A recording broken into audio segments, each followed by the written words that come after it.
Hi, it's Zoe from Six by the Books, and today I'm going to be reviewing The Spectacular Now by Tim Tharp. Okay, so this book, the reason that I read it was because I saw the movie trailer and I thought it looked really interesting, so I wanted to read the book before I saw the movie. Overall, I really liked it. The narrative or the stream of conscience of the main character was good in its casual sense. Like, it was very casual and it was just, ongoing kind of what he thought about everything. But then it also kind of had a more unintentional deep side to it. I mean, like, it was intentional for the author, but unintentional to the character to have kind of these deep thoughts and really big issues. I really didn't like Sutter overall, though. I mean, I kind of did, but I didn't feel for him at all. He was very self-sabotaging, submissive to his own issues, and just avoiding all his problems and had no intention of ever facing them. And then Amy came along and tried to help him confront that, and you think you have all this hope the entire time that he's going to get out of his whole, like, big rut of being just a mess up and just living in his now, like his whole motive thing, and you're just rooting the entire time, and well, I don't want to ruin anything, but you're rooting, and there may or may not be a sad ending to this book. It's not the chipperest book. I find him very irritating because he well, it's not that I find him irritating, I just find his view on life irritating because he's not realistic, and he's just not doing anything about it, and it's just like, you have so much potential, like, and Amy was really sweet. She was kind of nerdy, if she's really nerdy, but she kind of gave kind of a breath of fresh air into the whole perception of what a teen girl romance relationship kind of looks like, because she wasn't self-centered at all. I don't know, she cared a lot more about him, and I don't know, she was just interesting, and I kind of really liked her. The minor characters in this book were really, really funny, like the guy, Bob, I don't know, the necktie owner, not owner, manager guy, his best friend, Ricky, his Cassidy, his ex-girlfriend. Those were all great characters. But overall, Sutter just freaking, but they're really great moments. So yeah, that's, I liked it. It's not one of my favorite books. It's not like a big mind explosion, but it was good.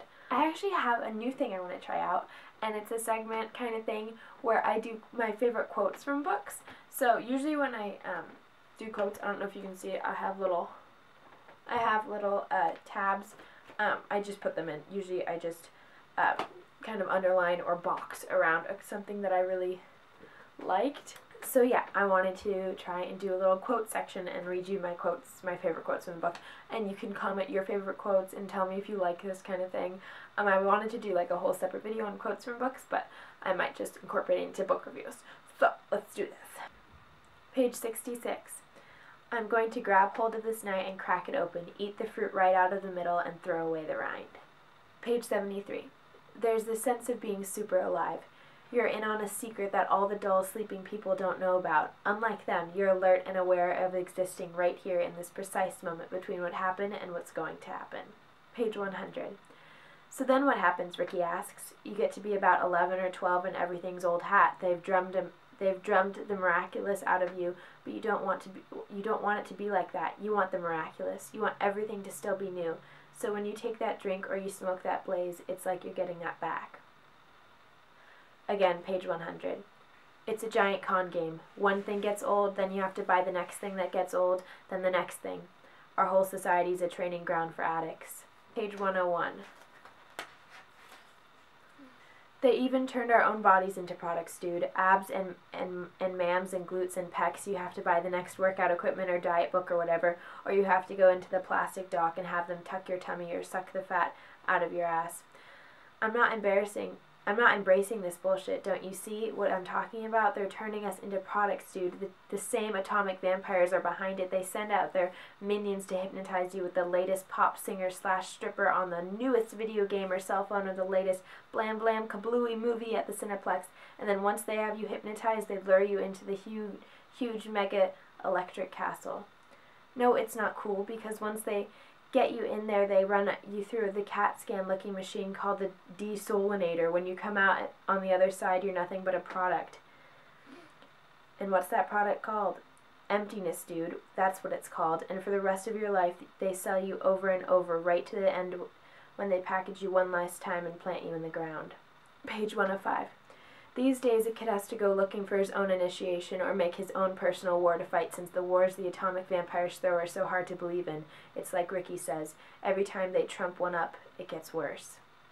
FYI, the atomic vampires are like the government. Page 151. Of course, part of me is thinking I really could physically do it, but then that wouldn't be any good. The whole magnetic thing about sex is you want the other person to want you. I mean, that's what separates us from animals. That and haircuts. Page 176.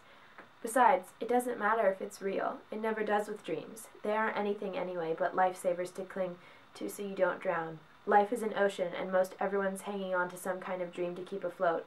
Me? I'm just dog paddling on my own, but Amy's lifesaver's a beauty. I love it. Anyone would if they could see the way her face beams as she clutches that thing with all her strength. Page 221. These are my people. We're all dressed up and celebrating our common bond, youth. That's what the prom is. St. Patrick's Day for the young. Only we're not toasting shamrocks or chasing snakes out of Ireland. We're toasting the chlorophyll rising in our bodies, catching the energy from the universe. Nobody's even ever been young like we are at this moment. We're the faster than the speed of light generation. Page 227. This idea comes to me that we're all grass blades on the same lawn. We've grown up together, shoulder to shoulder, under the same sun, drinking the same rain. But you know what happens to grass blades. Somebody cuts them down just when they reach their prime. Page 228. We know what's up. The future looms straight ahead like a black wrought iron gate, and the past is charging after us like a badass Doberman, only this one doesn't have any let up in him. So, those are the quotes from the book that I really liked. I hope you kind of like that. I really like quotes. I mark them all the time in my book. I just have quotes all over my room and stuff. So I hope you enjoyed my review. It's not the most cheery book, but it really has a cool take on being spontaneous, and how it's good in one sense but can also be devastating in the other. I hope you enjoyed. I'm Zoe. This is Stick by the Books. Comment, like, subscribe, do what you gotta do, and I will see you later. Bye.